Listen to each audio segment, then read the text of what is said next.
dianjurkan kita untuk banyak beramal di 10 malam ini. Kita punya amal di dalam riwayat kita tahajud sembahyang malam sama dengan ibadah di malam Lailatul Qadar. Jadi kalau kita mau dapat malam Lailatul Qadar dengan tidak susah, ya kita sembahyang di malam-malam yang seperti ini. Malam-malam Dzulhijjah kita ibadah di tengah malam, tahajud atau tengah malam kita sholatul lail. Nah, dia punya pahala sama dengan orang ibadah di malam Lailatul Qadar. Kalau kita puasa 1 hari sama dengan kita berpuasa 1 tahun. Berarti kalau kita 9 hari kita puasa ini dari besok sampai tanggal 9 Dzulhijjah hari Arafah, berarti sama dengan kita puasa 9 tahun. Nah, dan juga kita punya status ibadah menjadi ibadah yang paling dicintai oleh Allah Subhanahu wa taala. Ya. Jadi status ibadah kita naik statusnya menjadi ibadah yang paling dicintai oleh Allah. Jadi banyak beribadah, banyak kita mengaji, banyak kita berzikir, banyak kita berselawat, banyak kita bertasbih, banyak kita beristighfar. Nah, khususnya di malam-malam dan di hari-hari Asyura Dzulhijjah. Bagi yang tidak biasa puasa, paling tidak dia puasa di tanggal 8 atau di tanggal paling utama di tanggal 9 Dzulhijjah, yang dia punya pahala Allah akan mengampunkan 2 tahun dia punya dosa. Nah, dosa yang 1 tahun sebelumnya dan dosa yang 1 tahun akan datang itu diampunkan oleh Allah. Sehingga para ulama mengatakan kemungkinan besar orang yang puasa di 9 Dzulhijjah akan dipanjangkan umurnya sampai tahun depan. Karena Allah tidak akan ampunkan dosa seseorang kecuali dia masih hidup. Kalau dia sudah mati sudah tidak ada lagi dosa. Nah, berarti kata para ulama dia akan dipanjangkan umurnya sampai tahun akan datang. Kecuali memang ajalnya sudah mau datang, tidak dikasih dia puasa sama Allah, dikasih sakit atau dikasih halangan atau dikasih lupa.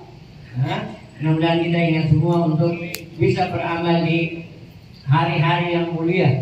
Saking mulianya hari ini Allah sampai bersumpah. Bukan cuma Allah sebutkan kemuliaan hari itu di Al-Quran, wal fajri wal layalin asyr. Bukan cuma Allah sebutkan itu hari, tapi Allah pakai bersumpah juga. Saking mulianya hari 10 hari di awal bulan Dzulhijjah. Mudah-mudahan Allah Subhanahu wa taala berikan kita kekuatan untuk beramal di 10 di Asyura 10 Dzulhijjah, di hari-hari 10 Dzulhijjah yang pertama.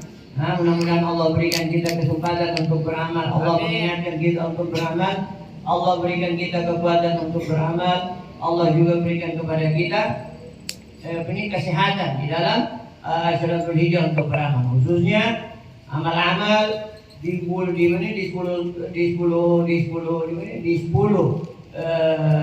9 hari ini termasuk amal yang paling dicintai. Tapi di hari ke-10 yaitu hari Lebaran, amal yang paling dicintai adalah berkorban. Itu di hari khusus di hari Lebaran, amal yang paling dicintai oleh Allah adalah berkorban. Nah, kita berkorban 1 ekor kambing, atau 7 orang dalam 1 ekor sapi. Kalau sendiri 1 ekor sapi itu lebih bagus. Nah, kalau mampu. Nah, kalau tidak mampu gabung 7 orang. Dia punya pahala, termasuk orang yang berkorban adalah dia punya sembelihan belum sampai di tanah dia punya darah, Allah ampunkan dia punya dosa.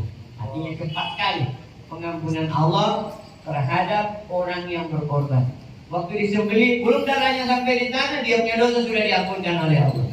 Diberikan dia kebaikan pahala sebanyak bulu-bulu yang ada di korbannya tersebut. Ini satu kemuliaan yang Allah berikan kepada kita di hari-hari yang mulia ini. Allah sudah berikan kepada kita sebelumnya di Rajab, di Sya'ban, di Ramadan, di Syawal. Sekarang Allah kasih lagi kita di bulan Dzulhijjah. Mudah-mudahan Allah Subhanahu wa taala memberikan kepada kita taufiknya sehingga kita bisa untuk mendekatkan diri kepada Allah Subhanahu wa taala dengan sebaik-baiknya, dan Allah berikan kita istiqamah di dalam kebaikan seperti apa yang telah kita lakukan ini. Mudah-mudahan Allah angkat derajat dan Allah mengampunkan semua dosa, dan Allah selalu memberikan kepada kita rezeki yang baik, yang halal, insyaallah. Amin ya rabbal alamin.